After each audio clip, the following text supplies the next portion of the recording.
चोरी करने वाले गिरफ्तार हुए हैं। देखिए, जनपद कौशाम्बी में विगत लगभग 10 दिवस में पशु चोरी की 3 घटनाएं कारित हुई थी अलग अलग थानों में। और सभी पशु चोरी के संबंध में संबंधित थानों में सुसंगत धाराओं में अभियोग पंजीकृत कर लिया गया था। इसमें थाना कोखराज में बकरी चोरी का एक अभियोग जो 546/25 था।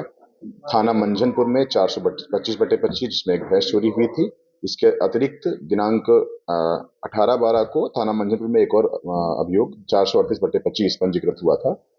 प्रारंभिक जो जांच पड़ताल थी, मुखबिरी थी, उससे ये कंफर्म हो गया था कि एक ही कोई पशु गैंग है, पशु चोरी करने वाला गैंग है जो इन घटनाओं को कारित कर रहा है।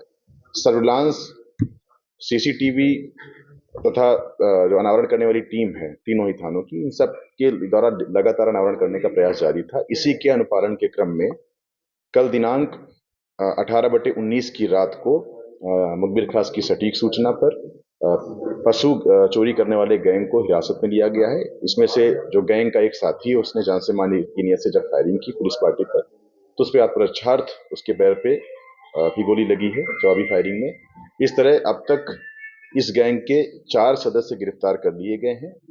जो अन्य इसमें नए नाम प्रकाश में आ रहे हैं, उनको भी कड़ी कार्रवाई करते हुए गिरफ्तार किया जाएगा।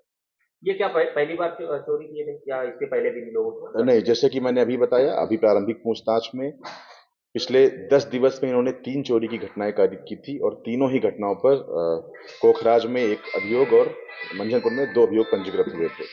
इसके अतिरिक्त प्रारंभिक पूछताछ में यह भी प्रकाश में आया कि इन्होंने केवल उत्तर प्रदेश में नहीं, मध्य प्रदेश में इन्होंने एक दो जगह चोरी की घटना कारित की थी। इस संबंध में मामला स्थापित किया जा रहा है। और जो 3 अभियुक्त इसमें गिरफ्तार हुए हैं पतौना पुल के पास से, एक व्यक्ति है फिरोज, जिसके ऊपर भारी मात्रा में अभियोग है, लगभग 18 की संख्या में।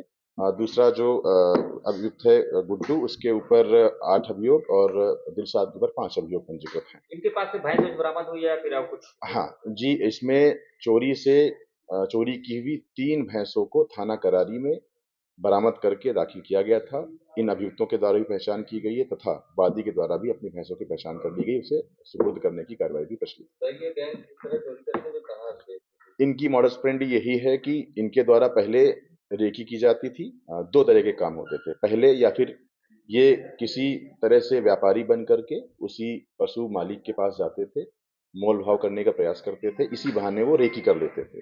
फिर उसी दिन रात में या फिर अगले दिन रात में डीसीएम या फिर कस्टमाइज्ड बोलेरो के माध्यम से उसमें भैंस, बकरे इत्यादि लाद करके चोरी कर लेते थे।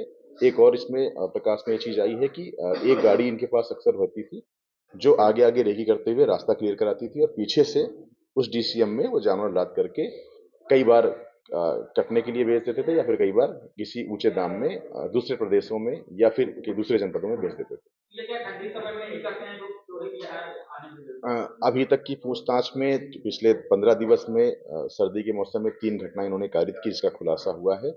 और अन्य भी इनके ऊपर चोरी के जो मुकदमे हैं वो भिन्न भिन्न सीजन में है। ऐसा कोई अनिवार्य नहीं है कि ये सर्दी में ही करते हैं।